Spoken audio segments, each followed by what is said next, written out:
So the last space that we will be looking at is called the column space. And just like what the name suggests, this is basically result from I took the column of A. I view that as a vector, and I look at its span. So the column space of A is basically gonna be just the span of the three vectors 1, 4, 7, 10, 2, 5, 8, 11, and 3, 6, 9, 12. Okay, so the column space of A is gonna be just the span of these three guys here. So now, how do I go about and finding the basis for the span of these three vectors? Well, we have seen a few ways to do this. Let me actually go with the new way, because this is in the column form at the moment. So I'm gonna transpose the matrix A for the moment. So I transpose the matrix A, and that is gonna give me 1, 2, 3, 4, 5, 6, 7, 8, 9, 10, 11, 12.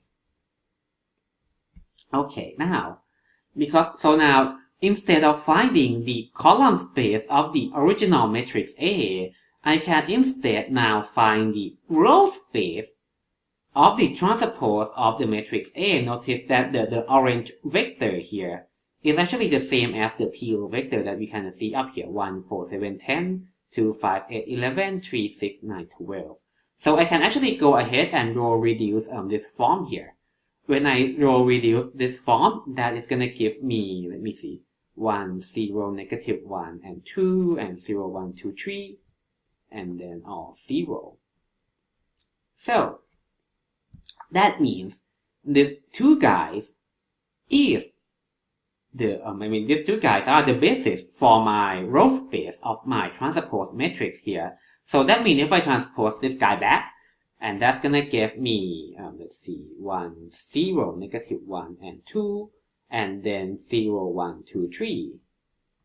These two guys are gonna form the basis for my column space that I have to begin with. So this guy is the basis for my column space, and let me also point out that because this space has two bases, so it has dimension 2.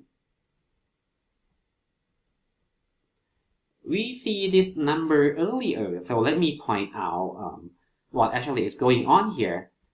One thing that you might notice is that the dimension of the column space and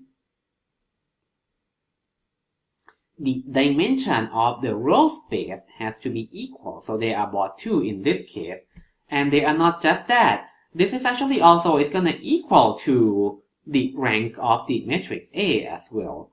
So the rank of my matrix A, once again, is the number of non-zero row in the reduced row echelon form of A. And you can kind of see in the reduced row echelon form of A, we have 2 non-zero rows. So that means the rank of my matrix A is 2.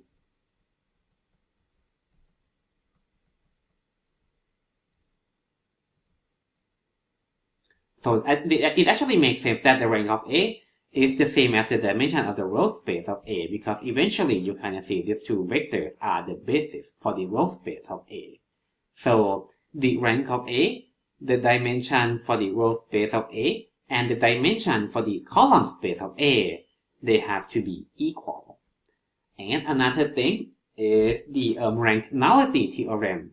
The dimension of the row space of A and the dimension of the null space of A has to add up to n, which is the number of column of A. And this is what we see earlier as well. The dimension for the row space of A is 2, and the dimension of the null space of A is 1. And when you add 2 plus 1, that is equal to 3. And that is what we see earlier, that this is the number of column of A. This is the number of elements in the row vector of A.